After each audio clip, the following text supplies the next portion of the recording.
Bismillahirrahmanirrahim. Assalamualaikum warahmatullahi wabarakatuh.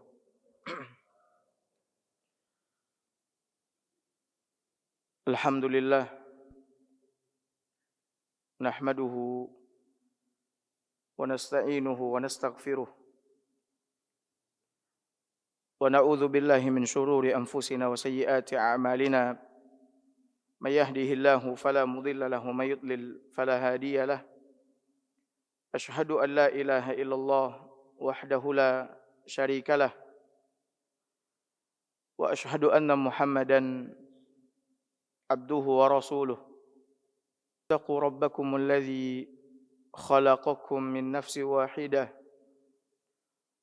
wa khalaqa minha zawjaha wa batha minhuma rijalan katsiran wa nisaa'a wattaqullaha alladzi tasaaluna bihi wal arham innallaha kana 'alaikum raqiba. Ya ayyuhalladzina amanu taqullaha wa qulu qawlan sadida yuslih lakum a'malakum wa yaghfir lakum dhunubakum wa may yuti'illaha wa rasulahu faqad faza fawzan 'azima. Amma ba'du fa inna asdaqal hadithi kitabullah wa khairal hadi hadi Muhammadin sallallahu alaihi wasallam wa syarrul umuri muhdatsatuha wa kullu muhdatsatin bid'ah wa kullu bid'atin dhalalah wa kullu dhalalatin finnar. Bapak Ibu hadirin hadirat jamaah subuh yang semoga senantiasa dirahmati oleh Allah Azza wa Jalla, merupakan nikmat anugerah yang besar dari Allah Subhanahu wa taala kepada kita ketika Allah Subhanahu wa taala memberikan taufik kepada kita untuk beribadah kepadanya. Nabi sallallahu alaihi wasallam pernah bersabda, sesungguhnya Allah Subhanahu wa taala apabila mencintai hambanya, maka dia akan menggunakan hambanya di dalam ketaatan. Allah gerakkan kita untuk beribadah kepadanya. Allah mudahkan kita untuk melakukan ketaatan kepadanya. Dan ini adalah nikmat yang harus kita syukuri kepada Allah Azza wa Jalla dengan senantiasa memuji Allah Subhanahu wa taala dan dengan senantiasa memohon kepada Allah Subhanahu wa taala agar Allah memberikan keistiqomahan kepada kita untuk selalu dan senantiasa beribadah kepadanya. Di antara nikmat yang besar tersebut adalah menuntut ilmu agama. Belajar ilmu agama. Ini adalah nikmat yang besar yang Allah berikan kepada kita semua. Karena ilmu agama merupakan kunci kebahagiaan, keselamatan dunia dan akhirat. Nabi SAW pernah mengatakan dalam hadis yang sahih, kata Nabi SAW, "Man yuridillahu bihi khairan yufaqihu fid din." Siapa yang Allah kehendaki baik, ya, maka Allah fahamkan dia ilmu agama. Siapa saja di antara kita yang menginginkan kebaikan dunia dan akhirat, maka hendaklah dia belajar ilmu agama. Tanpa ilmu agama, maka kita akan sesat dan kita akan binasa. Duduk di majelis ilmu merupakan ketaatan yang besar dan memiliki keutamaan yang besar. Nabi SAW pernah mengatakan di dalam hadis yang sahih diriwayatkan oleh Imam Muslim, kata Nabi, "Majtama'a qaumun fi baitin min buyutillah tidaklah sekelompok orang, kata Nabi, duduk di salah satu rumah Allah Subhanahu wa taala, yaitu masjid. Yatluna kitab Allah. Mereka membaca Al-Qur'an. Wa yatadarasunahu bainahum. Lalu mereka mempelajari kandungan daripada ayat-ayat tersebut. Dan itulah ilmu agama yang bersumber dari Al-Qur'an dan hadis Nabi sallallahu alaihi wasallam. Sehingga Bapak Ibu kalau duduk di majelis ilmu, Bapak Ibu akan dengar qala Allah, qala Rasul. Allah berfirman, Rasul bersabda. Itulah majelis ilmu yang akan memberikan pemahaman ilmu agama kepada kita. Nah, orang-orang yang duduk di rumah Allah, mereka belajar ilmu agama, apa yang Allah berikan kepada mereka? Di dalam hadis Nabi sallallahu alaihi wasallam ini, Nabi menyebutkan ada 4. Illa nazalat alaihimus sakinah. Yang pertama, yang Allah berikan kepada mereka yang duduk di majelis ilmu adalah Allah berikan kepada mereka ketenangan, ketentraman. Maka apabila Bapak Ibu ingin mencari ketentraman, ketenangan, terhindar dari kegundahan, kegelisahan, kegalauan, maka duduklah di majelis ilmu. Kemudian yang kedua, wa ghasyiyatuhumur rahmah. Diliputi rahmat Allah Subhanahu wa taala. Di antara rahmat Allah Subhanahu wa taala kepada orang-orang yang duduk di majelis ilmu ini adalah Allah Subhanahu wa taala mengampuni dosa-dosa mereka semuanya. Sebagaimana dalam hadis yang sahih diriwayatkan oleh Imam Al-Bukhari dan Muslim, ketika Allah Subhanahu wa taala berkata kepada para malaikat,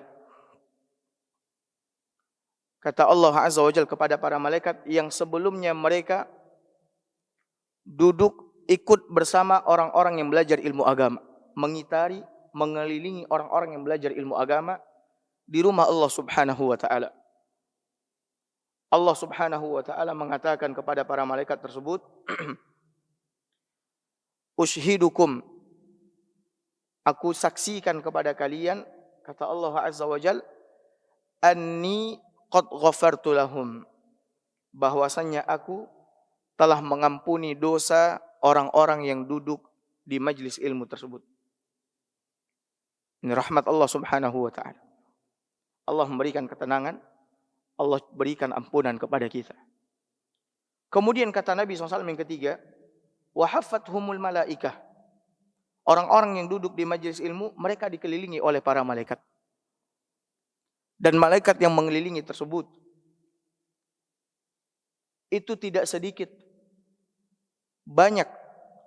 Sampai-sampai kata Nabi SAW, mereka memenuhi antara bumi dan langit. Mereka bertumpuk-tumpuk mengelilingi orang-orang yang duduk di majlis ilmu.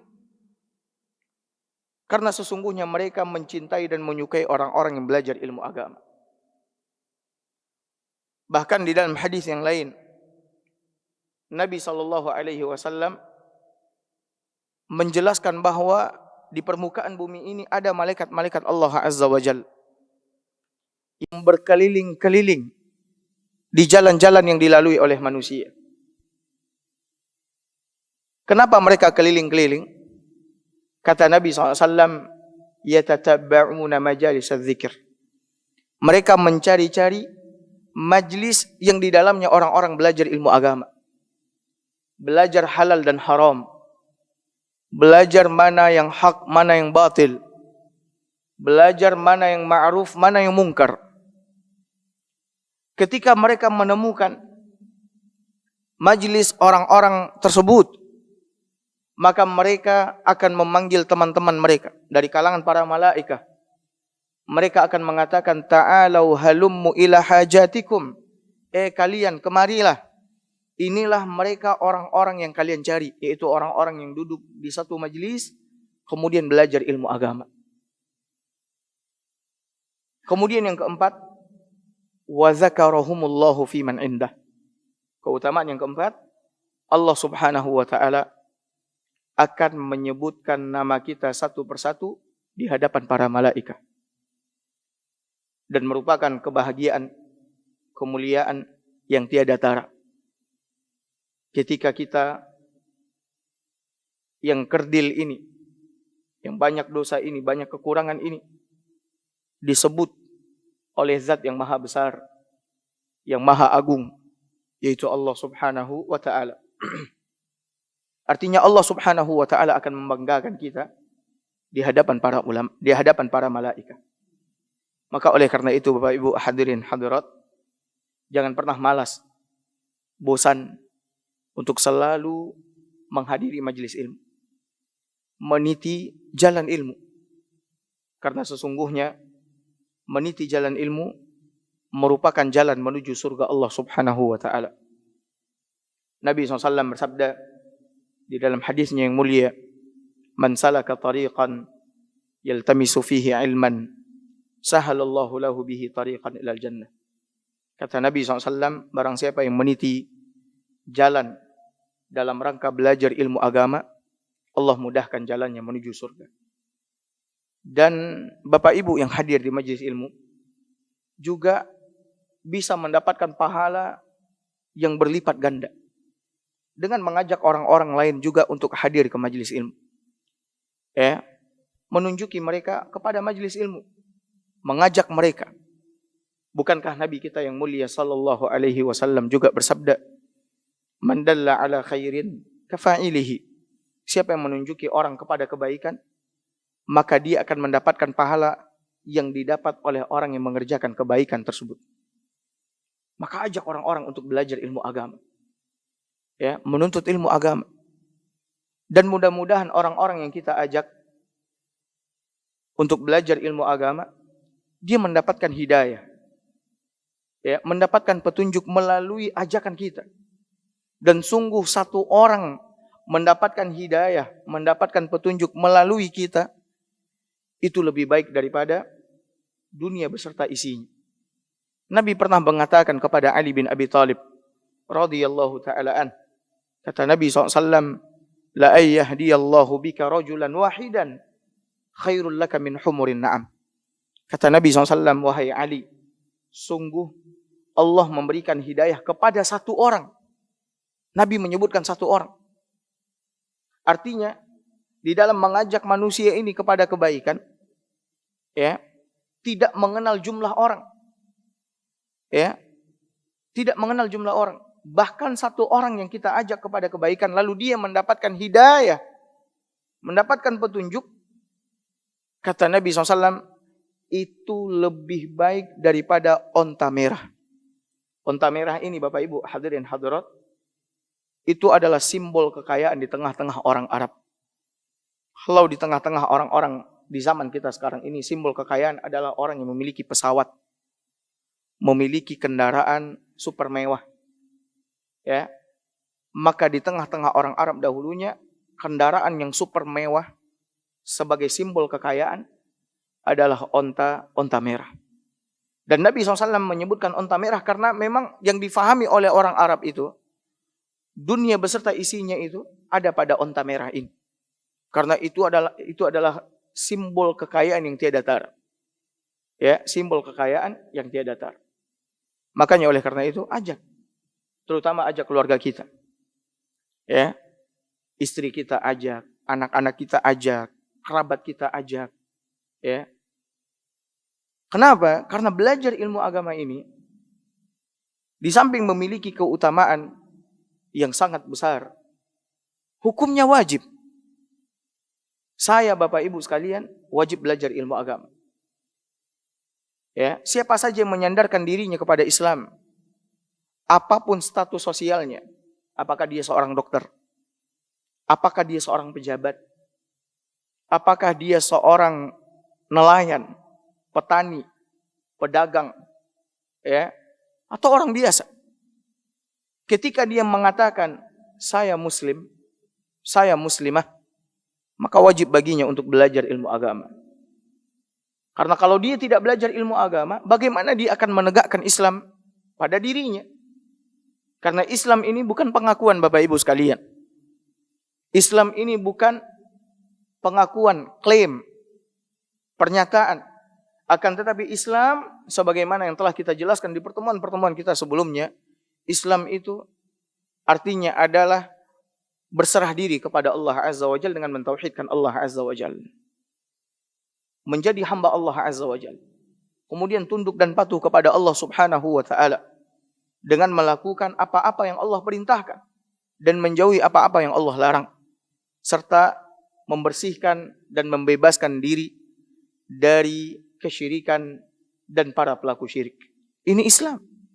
Yang seluruhnya ini bergantung kepada ilmu. Ya, kalau kita nggak belajar, kita nggak pernah tahu mana tauhid, mana syirik. Apalagi di zaman sekarang ini, Bapak Ibu sekalian. Banyak orang yang mengaku ahli tauhid, sementara dia melakukan kesyirikan tanpa dia sadari. Dia mengaku muslim, tapi dia jatuh dalam kesyirikan. Seperti contoh-contoh yang pernah kita sebutkan, betapa banyak orang-orang yang datang ke kuburan, ke tempat-tempat keramat, lalu mereka meminta ke sana. Berdoa kepada selain Allah Subhanahu wa Ta'ala adalah kesyirikan yang nyata. Ya. Kuburan-kuburan yang dikeramatkan, lalu mereka datang ke sana meminta disembuhkan penyakitnya, meminta agar diberikan anak, meminta agar usahanya dilancarkan oleh Allah Azza, dilancarkan. Ya. Dia meminta kepada selain Allah Azza wa Jalla. Dan ini adalah kesyirikan. Dan betapa banyak orang-orang yang datang kepada dukun, kepada tukang sihir. Ketika mereka berada dalam masalah, datang ke dukun, datang ke tukang sihir. Percaya kepada paranormal. Ya. Para tidak normal. Percaya dengan perkiraan-perkiraan mereka. Ya, ramalan-ramalan mereka. Subhanallah. Ini adalah kesyirikan. Dan betapa banyak kaum muslimin, muslimat. Ya. Karena ketidaktahuan bergantung kepada jimat. Bergantung kepada jimat. Jimat penangkal sial. Jimat untuk mendatangkan kemujuran dan sebagainya. Ini semua adalah kesyirikan. Nah, kenapa mereka bisa jatuh ke sana? Ya, kenapa mereka bisa jatuh ke sana? Karena mereka enggak belajar. Mereka tidak bisa membedakan mana tauhid, mana syirik. Ya. Maka oleh karena itu Bapak Ibu sekalian, luangkan waktu untuk belajar ilmu agama ini. Jangan semua waktu kita habiskan untuk aktivitas keduniaan kita. Sibuk dengan dunia. Luangkan waktu. Setiap hari kita harus belajar ilmu agama. Agar kita selamat. Ya, agar kita selamat. Karena dengan belajar ilmu agama Bapak Ibu bisa membedakan, oh ini tauhid, ini syirik. Oh ini adalah sunnah Nabi SAW, oh ini bukan sunnah Nabi SAW. Oh ini adalah perkara yang hak, oh ini adalah perkara yang batil. Oh ini halal, ini haram. Oh ini ternyata dibolehkan, ini tidak dibolehkan.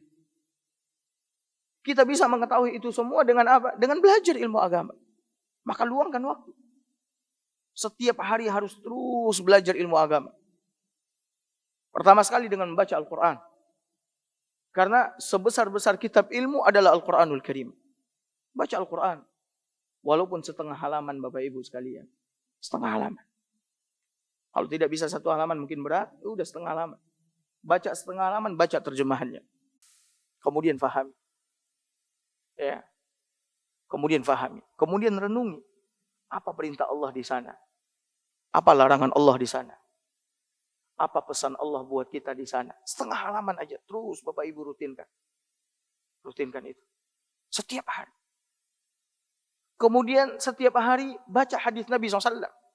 Di antara nikmat Allah Azza wa Jalla buat umat ini, Allah Subhanahu wa Ta'ala mengadakan para ulama yang mengumpulkan hadis Nabi SAW. Bahkan Allah mudahkan hadis-hadis yang telah dikumpulkan tersebut dicetak. Dibuat dalam bentuk buku. Bapak Ibu usahakan baca setiap hari, baca satu hadis. Setiap hari baca satu hadis. Kemudian fahami, amalkan. Dan ilmu-ilmu yang sudah kita fahami, kita amalkan, dakwahkan kepada orang. Pertama sekali dakwahi kepada keluarga kita, istri kita, suami kita, anak-anak kita, kerabat kita, sampaikan. Ternyata Allah Subhanahu wa taala menyuruh kita begini. Ternyata Allah Subhanahu wa taala melarang kita dari ini. Sampaikan. Ya.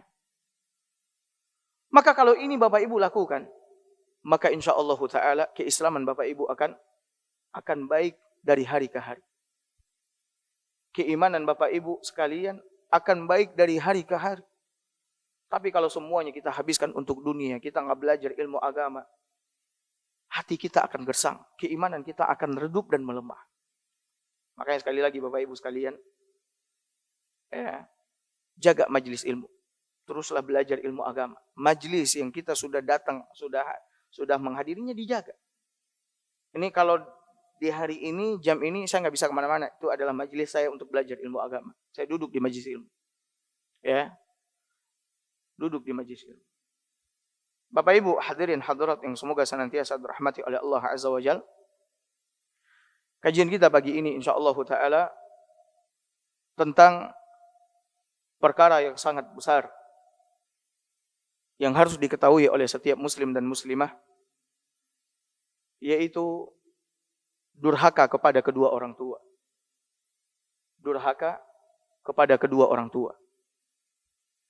Sebelum saya masuk pada bahasan ini, saya ingin menyampaikan kepada Bapak Ibu sekalian bahwa Allah Subhanahu wa taala mengutus Nabi sallallahu alaihi wasallam rahmatan lil alamin. Pembawa rahmat bagi alam semesta. Allah katakan, "Wa ma arsalnaka illa rahmatan lil alamin." Kami tidak mengutus engkau wahai Muhammad kecuali membawa rahmat sebagai rahmat untuk semua alam semesta. Dan termasuk di antara alam semesta itu adalah kita manusia yang hidup di dunia ini. Kita adalah bahagian daripada alam.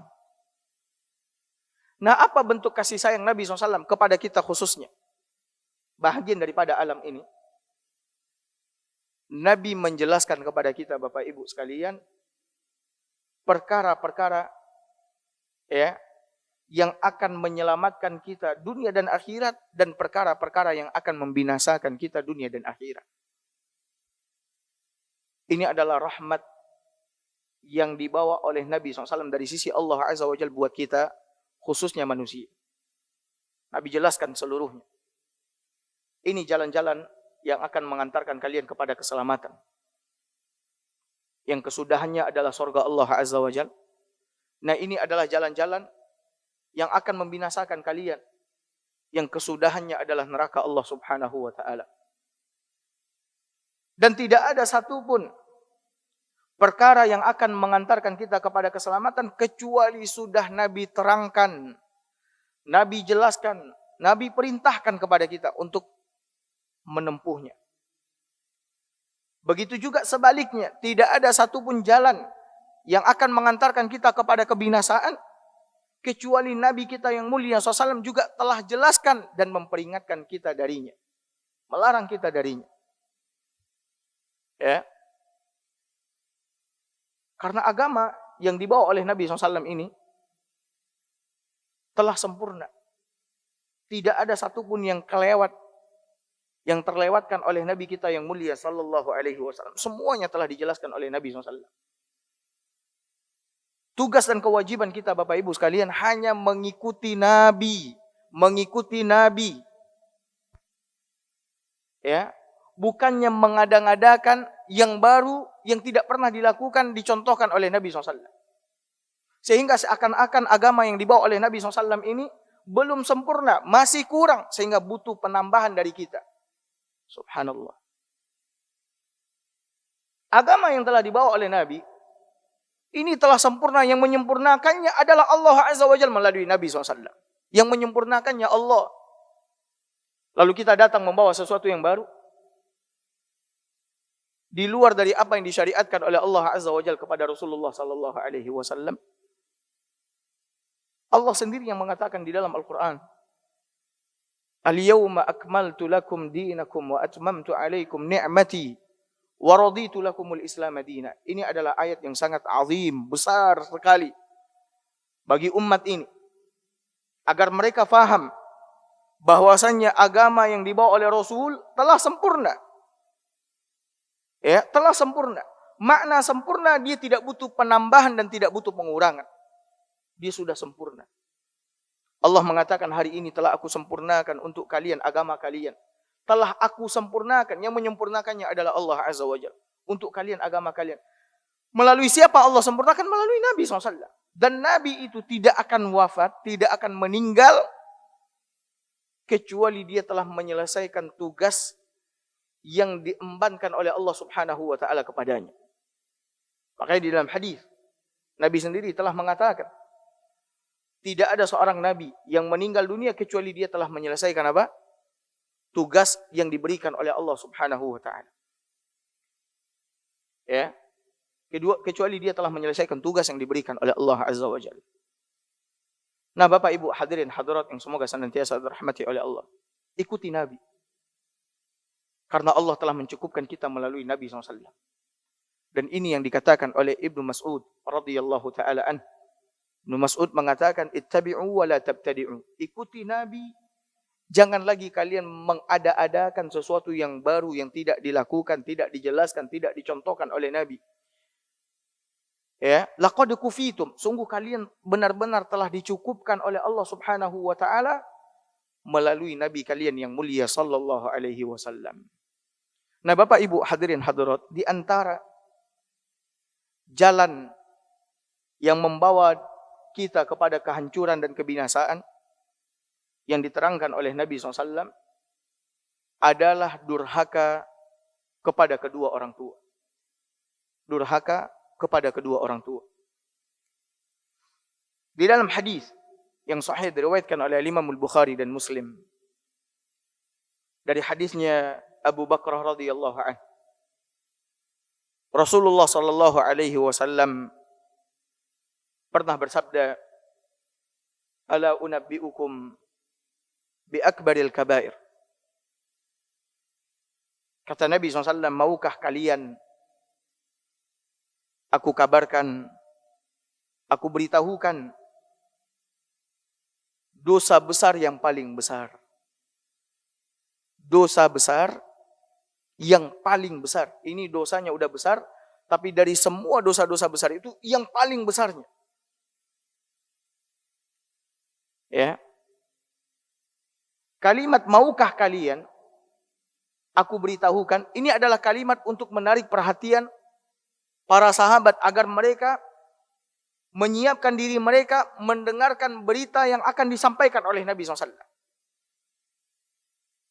Maukah kalian aku beritahukan dosa besar yang paling besar? Lalu sahabat mengatakan, qalu bala ya Rasulullah. Mereka menjawab, tentu wahai Rasul. Ya, tentu wahai Rasul. Karena Nabi mengulang pertanyaannya 3 kali.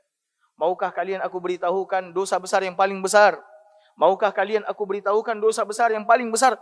Menunjukkan ini adalah perkara yang besar yang harus kalian ketahui. Sehingga sahabat pun mengatakan, tentu ya Rasul. Beritahukan kepada kami ya Rasulullah. Maka di sini Nabi SAW menyebutkan ada 3. Pertama sekali kata Nabi SAW, al-isyraku billah. Syirik kepada Allah Subhanahu wa taala. Maksudnya melakukan kesyirikan terhadap Allah Azza wa Jalla. Ini dosa besar yang paling besar. Ya. Bahkan ini adalah dosa yang terbesar dari semua dosa-dosa yang ada, berbuat syirik. Yang Allah Subhanahu wa taala ancam bahwasannya siapa yang berbuat syirik mati di atas kesyirikan, dosa-dosanya tidak akan diampuni oleh Allah Azza wa Jalla. Adapun dosa-dosa selain daripada syirik, maka dia berada di bawah kehendak Allah Subhanahu wa taala. Kalau Allah mau mengampuninya, Allah ampuni. Kalau tidak, Allah azab. Tapi dosa yang tidak akan pernah diampuni oleh Allah Azza wa Jalla adalah dosa syirik. Dan orang yang berbuat syirik, Allah hapuskan semua amal ibadahnya. Semua amal ibadahnya dihapuskan oleh Allah Azza wa Jalla. Dan kalau sekiranya dia mati dalam kesyirikan, tempatnya adalah neraka jahanam. Karena Allah haramkan surga atasnya dan dia kekal selama-lamanya di dalam neraka tersebut, tidak akan pernah keluar. Bahaya syirik. Makanya wajib bagi kita untuk mengetahui kesyirikan ini yang merupakan lawan daripada tauhid. Ya. Apa itu syirik? Apa bentuk-bentuknya? Apa kesialan dan keburukan kesyirikan? Ini kita harus tahu. Agar kita bisa menghindarkan diri kita menjauhi dosa ini. Agar kita jangan sampai jatuh ke dalam dosa ini. Ini yang pertama, syirik kepada Allah Azza wa Jalla. Kemudian yang kedua, kata Nabi SAW, wa'uqukul walidain. Wa'uqukul walidain. Yaitu durhaka kepada kedua orang tua. Durhaka kepada kedua orang tua. Wa jalasaka wa kana muttaki'an. Beliau tadi ketika menyampaikan itu, ya, tadinya dalam keadaan duduk, kemudian beliau berdiri. Yang ketiganya beliau mengatakan ala wa qauluz zur, ala wa qauluz zur. Yang ketiga kata Nabi SAW adalah kesaksian yang palsu. Memberikan kesaksian palsu.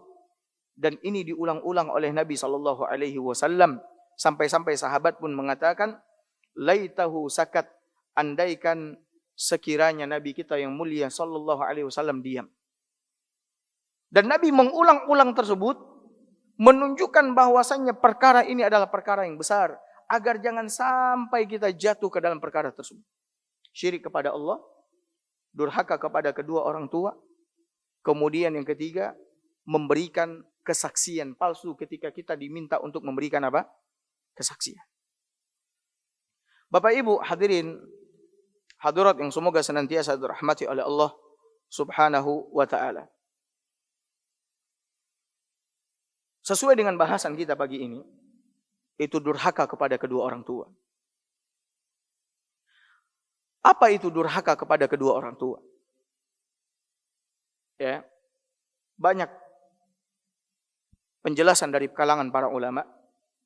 Cuman secara umum durhaka kepada kedua orang tua sebagaimana yang dijelaskan oleh Al-Hafidh Ibnu Hajar Al-Asqalani rahimahullahu taala. Beliau menyebutkan di dalam kitab Fathul Bari, durhaka kepada kedua orang tua tersebut adalah apa yang dilakukan oleh seorang anak yang dapat menyakiti kedua orang tuanya. Apa saja yang dilakukan oleh seorang anak yang dapat menyakiti kedua orang tuanya, baik berbentuk ucapan maupun perbuatan, ya, ucapan maupun perbuatan, kecuali dalam hal kesyirikan dan maksiat. Kecuali dalam hal kesyirikan dan maksiat. Ini adalah sebaik-baik penjelasan tentang makna uququl walidain. Durhaka kepada kedua orang tua. Maka apabila anak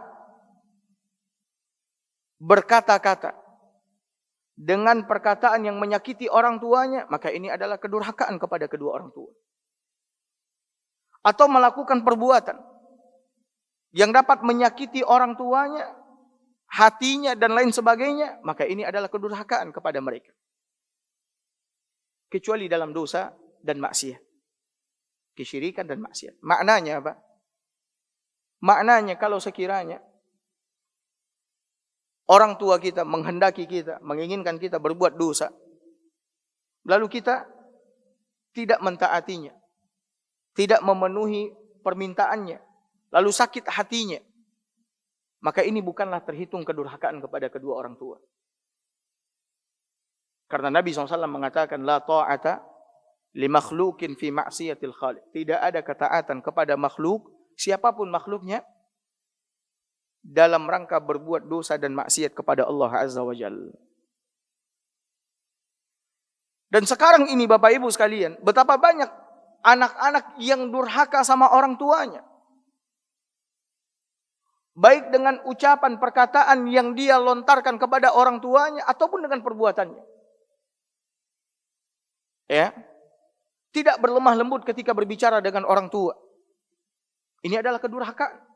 Menghardik orang tua, mencaci maki orang tua. Ini adalah kedurhakaan. Bahkan serendah-rendah ucapan kedurhakaan kepada orang tua yang Allah sebutkan di dalam Al-Quran, adalah cih atau ah. Ketika dia menyuruh kita untuk ini, kita mengatakan ah atau cih. Ini adalah serendah-rendah perkataan kedurhakaan kepada orang tua, dan ini dilarang dan termasuk dosa besar. Apalagi kalau kita sampai mencaci maki, menghardik, mengata-ngatai orang tua. Banyak anak-anak zaman sekarang ini tidak menjaga lisannya kepada kedua orang tuanya. Bahkan suaranya lebih tinggi daripada orang tuanya, dia nggak peduli. Subhanallah. Sementara Allah Subhanahu wa taala mengatakan di dalam Al-Qur'an, "Wa qul lahuma qawlan ma'rufa." Ketika kalian berbicara dengan orang tua kalian, maka berbicaralah dengan perkataan yang ma'ruf, perkataan yang baik, perkataan yang lembut.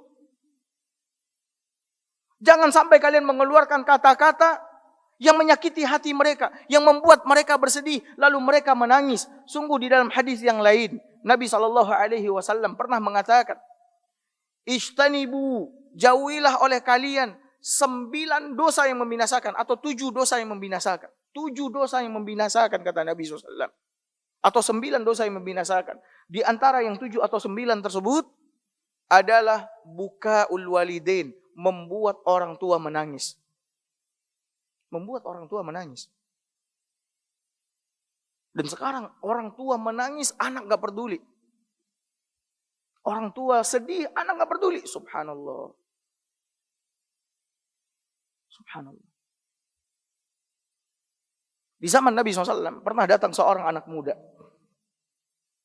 kepada Nabi SAW. Anak muda datang kepada Nabi SAW.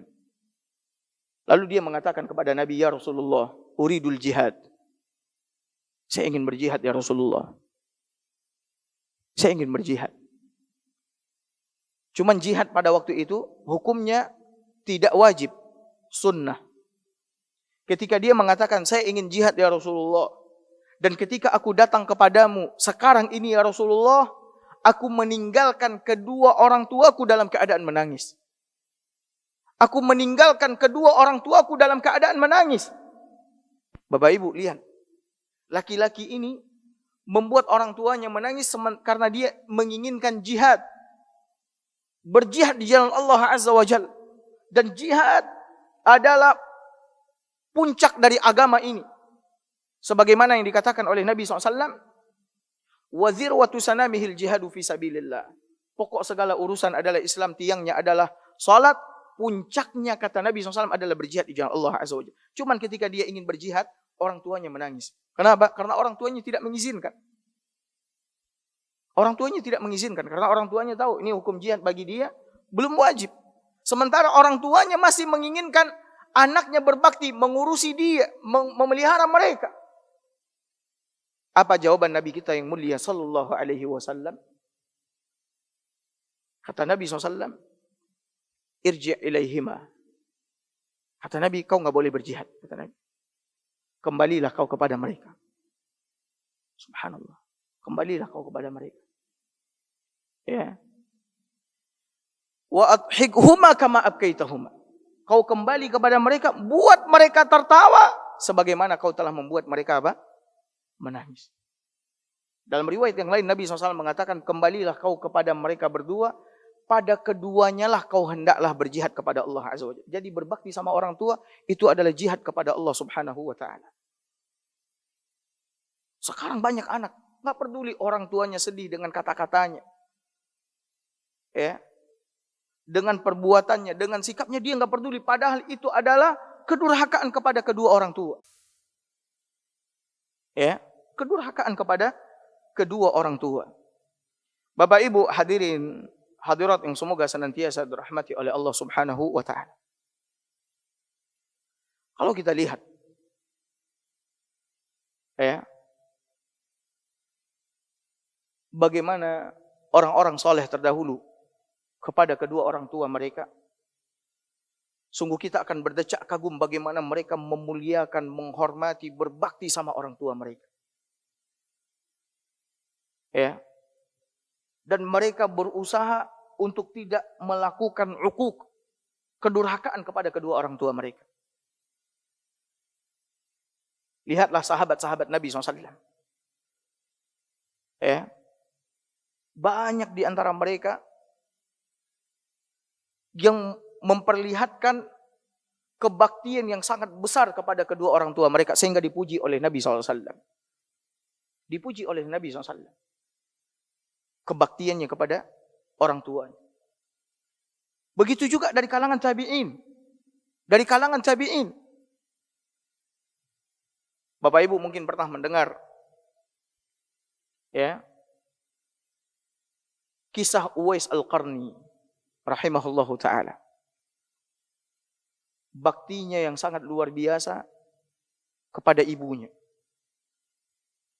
Sehingga Uwais ini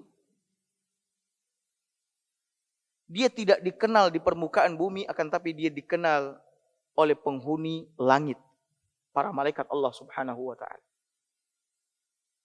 Bahkan Nabi pernah berkata kepada Umar, "Wahai Umar, kalau kau bisa menemukan seorang pemuda yang bernama Uwais Al-Qarni, dia berasal dari negeri Yaman, tepatnya dari daerah Qarn. Kalau kau bisa menemuinya, maka mintalah kepadanya agar dia mendoakan ampunan kepadamu. Mintalah kepadanya agar dia berdoa kepada Allah, semoga Allah mengampuni dirimu." Kenapa demikian? Karena dia memiliki doa yang mustajab.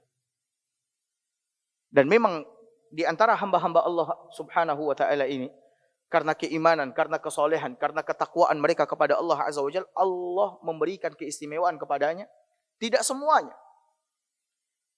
Yang Nabi mengatakan, "Lau aqsama 'ala Allahi la abarrah." Kalau dia bersumpah atas nama Allah, dia berdoa kepada Allah Azza wa Jalla, Allah segera melaksanakan apa yang dia minta.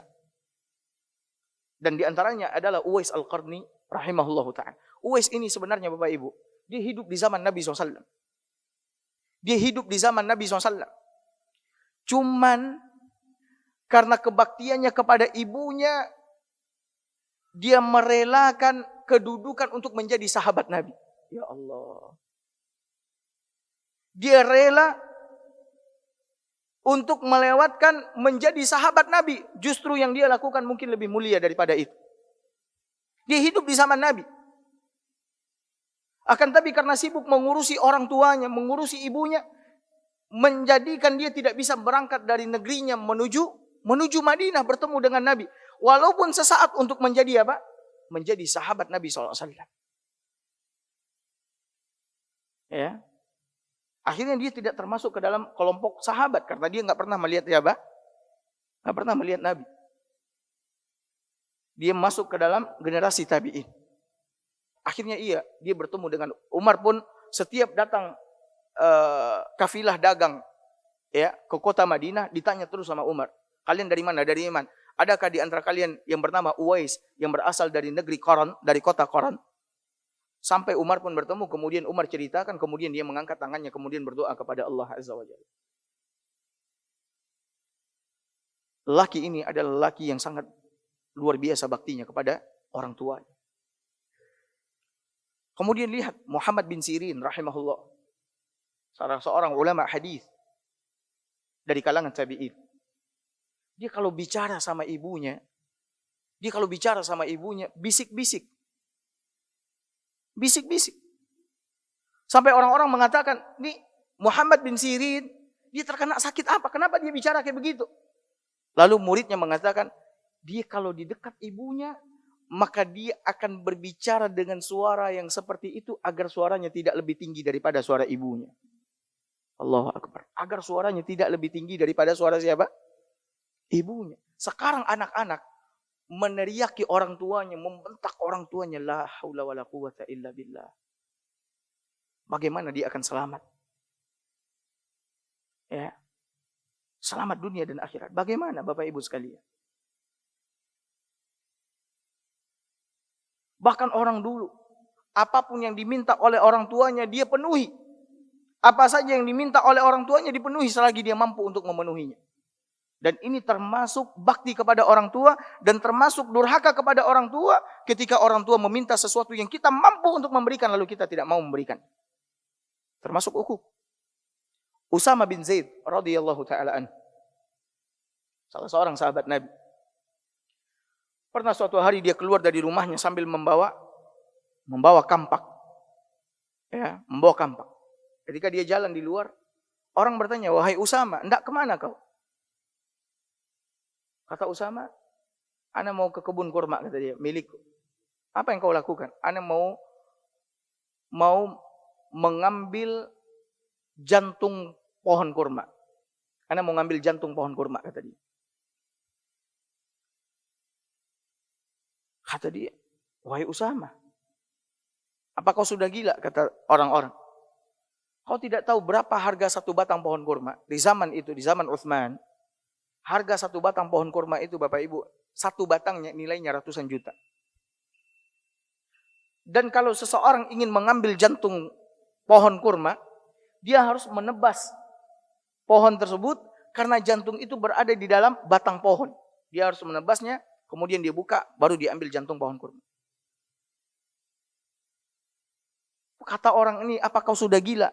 Kalau ditebas batang pohon kurma, berarti pohon kurmanya apa? Mati. Kau sudah gila. Ini satu batangnya aja. Sekarang ini nilainya bisa ratusan juta duit kita." Apa kata Usama? "Sesungguhnya ibuku menginginkan jantung pohon kurma itu dariku. Dan aku," kata Usama, "tidak akan pernah menolak apa yang dia minta selama aku mampu untuk memenuhinya." Terkadang orang tua minta uang sama anak. Anak mendecah. Bahkan anak berkata-kata, "Pitih ka pitih, pitih ka pitih." Patanglah dia pitih. Subhanallah. Dulu kita waktu kecil minta sama mereka, mereka ada marah-marah sama kita. Marah-marah, ya sesekali ada, tapi keseringannya, kebanyakannya, dia memberikan apa yang kita minta. Dia nggak dengan hati yang lapang dia minta, dia berikan kepada kita. Sekarang orang tua datang, "Nak, kasih uang, nak, kasih uang." Sebenarnya Bapak Ibu sekalian, anak seharusnya sebelum orang tua meminta, dia sudah memberikan apa yang dibutuhkan oleh orang tuanya. Bahkan di antara para ulama ada yang memasukkan bentuk kedurhakaan sama orang tua adalah menunggu orang tua meminta baru dia kasih. Sementara dia tahu, ini kebutuhan orang tuanya segini, kebutuhan orang tuanya segini, kebutuhan orang tuanya segini. Nah, Bapak Ibu hadirin hadirat yang semoga senantiasa dirahmati oleh Allah Subhanahu wa taala.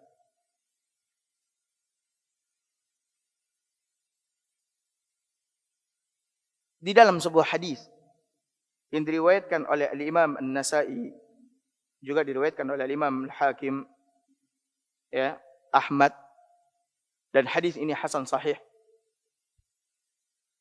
Nabi SAW menyebutkan ancaman yang sangat besar kepada anak-anak yang durhaka kepada orang tuanya. Dari hadisnya Abdullah bin Umar radhiyallahu taala anhuma, dia mengatakan Rasulullah sallallahu alaihi wasallam bersabda, "Thalathatun la yanzurullahu azza wa jalla ilaihim yaumal qiyamah." Kata Nabi, ada 3 manusia yang tidak akan dilihat oleh Allah azza wa jalla pada hari kiamat. Allahu akbar. Tidak akan dilihat oleh Allah azza wa jalla pada hari kiamat. Terbayang oleh Bapak Ibu sekalian bagaimana nasib 3 orang ini.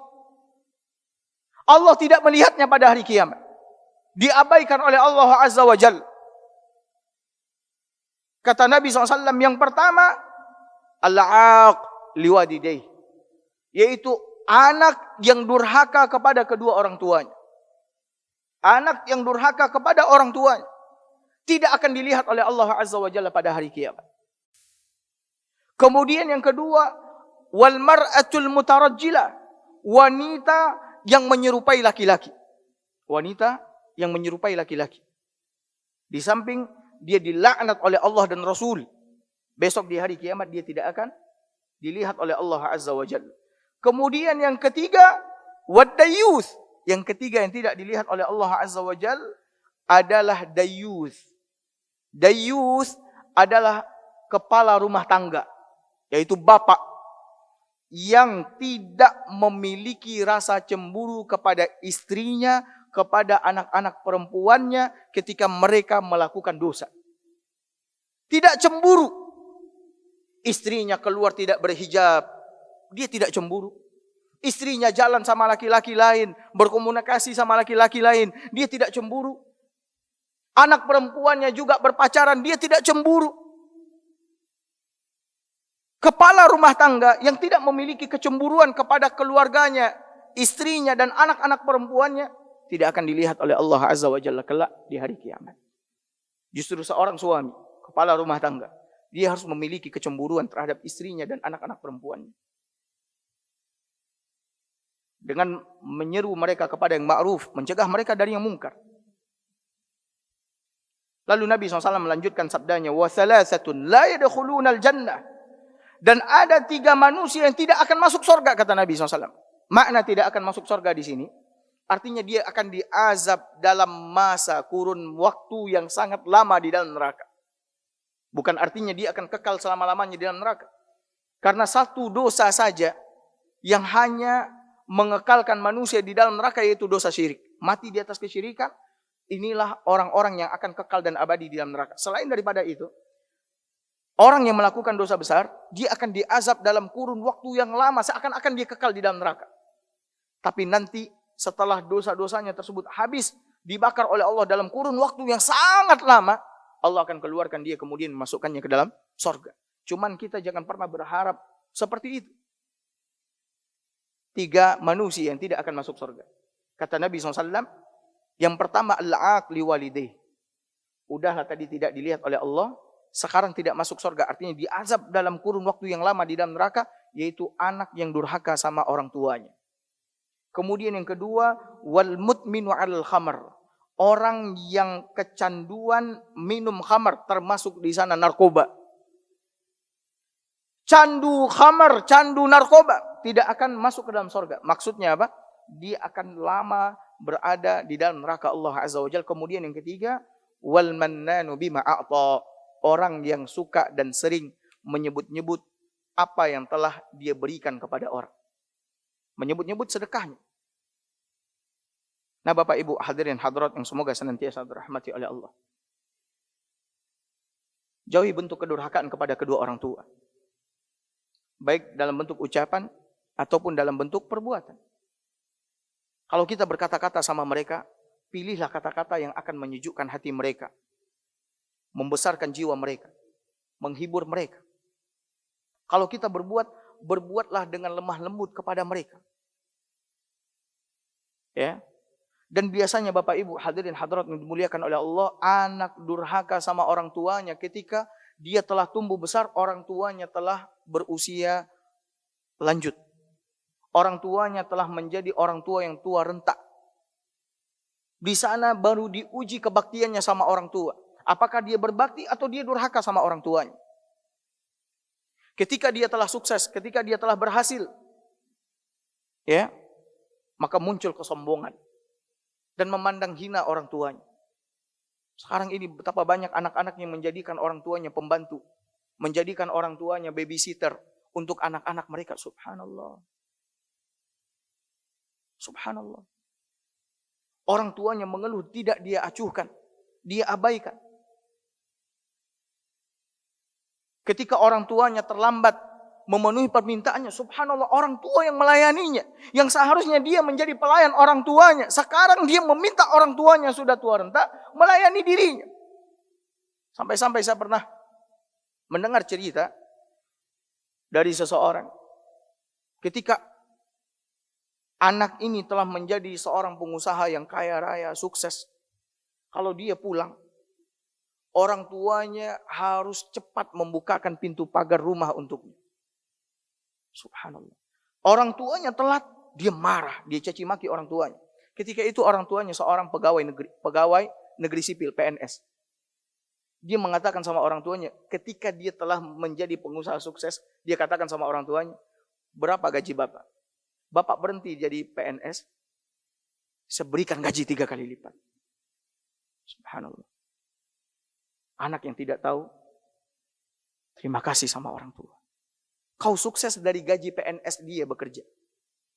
Sekarang ketika kau telah menjadi pengusaha kaya, lalu kau suruh, bahkan kau tantang bapakmu berhenti, asalkan mau melayani dia, membukakan pintu pagar, menutup pintu pagar, membersihkan mobil, menyiapkan. Subhanallah, kau siapa?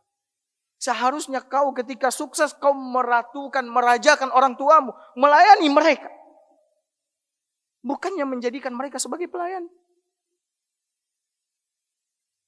Ini anak-anak yang membusungkan dadanya di hadapan orang tua. Sementara Allah mengatakan, waqfid lahuma janahadzul minar rahmah. Ketika kita berada di hadapan orang tua, rendahkan diri.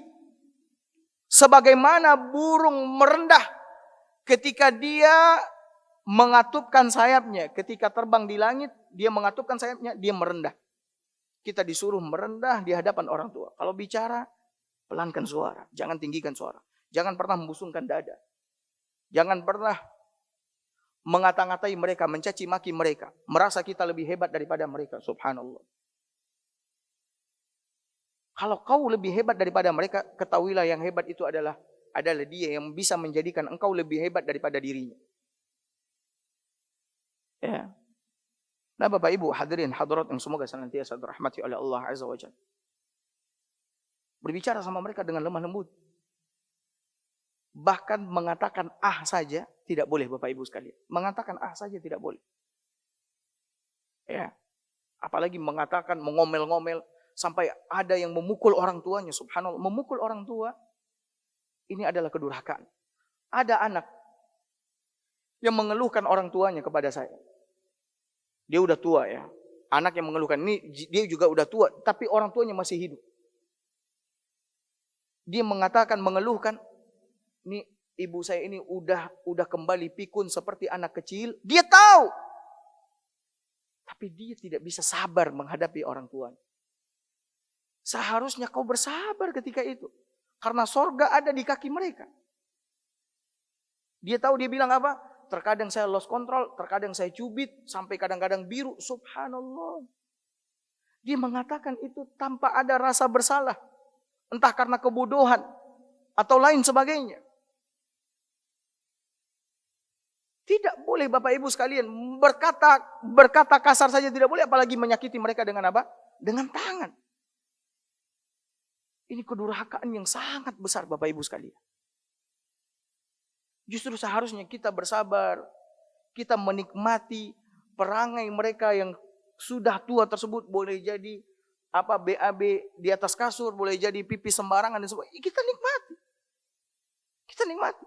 Saatnya kita yang mengurusi mereka, saatnya kita yang menyayangi mereka. Bukankah kita ketika mendoakan orang tua kita, kita mengatakan Rabbirhamhuma kama rabbayani shaghira. Wahai Allah, kasihi mereka sebagaimana mereka mengasihiku di waktu kecil. Mereka mengasihi kita di waktu kita kecil. Sekarang ketika mereka sudah usia tua renta, tidak mampu berdiri, tidak mampu ini, perangainya kembali seperti anak-anak. Ya, lalu kita tidak mau bersabar. Sabar. Anak yang menginginkan surga Allah, dia akan menikmati itu semua tanpa ada rasa berat di hatinya. Tanpa ada rasa tidak menerima di hatinya. Dia akan berlapang dada menghadapi itu semua. Kemudian Bapak Ibu sekalian, ya, apa yang diminta sama orang tua berikan. Selagi kita mampu. Apa yang disuruh sama orang tua, jangan ditolak. Kalau kita menolak, kita mampu, durhaka sama orang tua. Ini terkadang orang tua rindu sama anaknya. Nah, tidakkah kau mau pulang? Aduh Bu, saya sibuk. Nanti Lebaran saya pulang. Subhanallah. Apa salahnya kau tinggalkan pekerjaanmu, kemudian kau berangkat. Pulang. Kau aturkan jadwal. Kau layani mereka ketika kau pulang.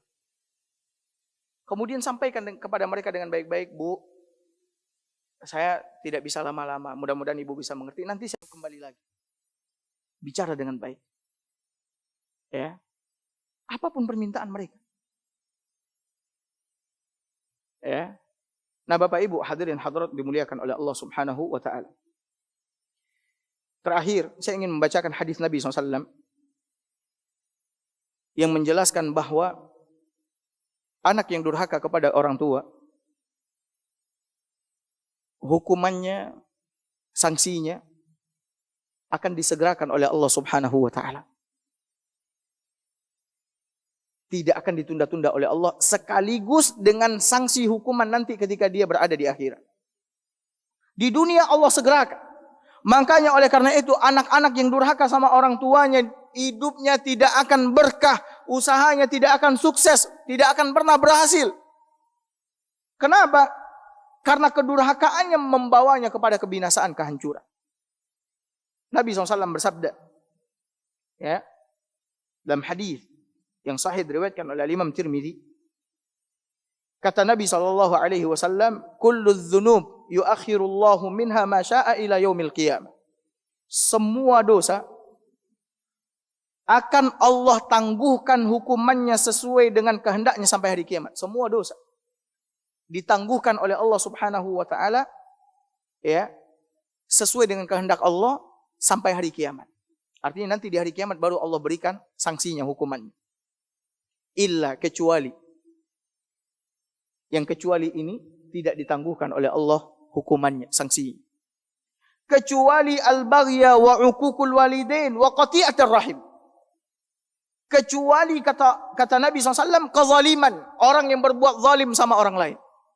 Memakan harta orang secara zalim, memukul orang secara zalim, mencemarkan nama orang secara zalim, memfitnah orang secara zalim, menzalimi orang. Kemudian wa uququl walidain, yang kedua durhaka sama orang tua. Kemudian yang ketiga wa qati'atur rahim, orang yang memutus hubungan rahim. 3. Zalim, durhaka sama orang tua, kemudian apa? Memutus hubungan rahim. Memutus hubungan rahim yaitu memutus hubungan dengan orang-orang yang memiliki hubungan rahim dengan kita. Allah segerakan azab. Yu'ajjilu li sahibiha fid dunya qabla al-maut. Allah, kata Nabi SAW, akan mempercepat hukumannya, sanksinya bagi pelakunya di dunia sebelum dia mati. Maka oleh karena itu Bapak Ibu sekalian, jangan pernah sekali-kali kita berbuat durhaka kepada orang tua. Ya, jangan pernah sekali-kali mendurhakai kepada mereka. Ya, sambung hubungan dengan mereka, kunjungi mereka, datangi mereka, kirimkan hadiah kepada mereka, penuhi kebutuhan mereka, berbicaralah dengan lemah lembut kepada mereka. Karena sesungguhnya Bapak Ibu sekalian, tidak akan ada, ya, anak yang selamat kalau dia durhaka sama orang tuanya. Dan Bapak Ibu juga harus tahu, al-jaza' min jinsil amal. Balasan itu sesuai dengan amal perbuatan.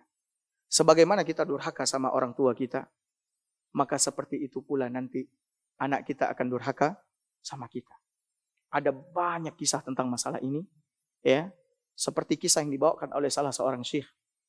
Ketika seorang anak mendapati orang tuanya yang sudah sepuh, kemudian orang tua ini perangainya kembali seperti anak-anak, sehingga membuat anaknya ini ngomel-ngomel, sakit hati, marah kepadanya. Sehingga sampailah di suatu hari di mana anak ini membawa orang tuanya ke tengah-tengah padang pasir.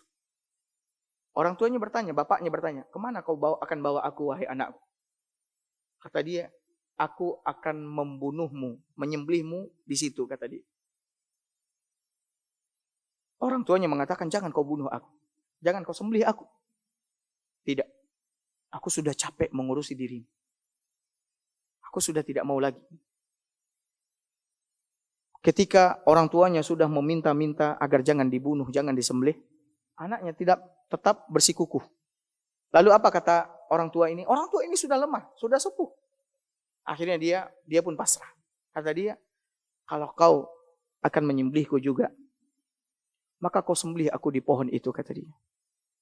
Anaknya bertanya, kenapa kau minta aku menyembelihmu di pohon itu? Karena di situ aku pernah menyembelih orang tuaku, kata dia. Di situ aku pernah menyembelih orang tua. Maka Bapak Ibu sekalian, apa yang kita tanam hari ini kepada orang tua kita, maka itu pula yang akan kita petik dari anak-anak kita. Semoga pengajian kita pagi ini bermanfaat. Cukup sampai di sini. Wassallallahu ala nabiyyina Muhammad wa ala alihi wa sahbihi wasallam. Assalamualaikum warahmatullahi wabarakatuh.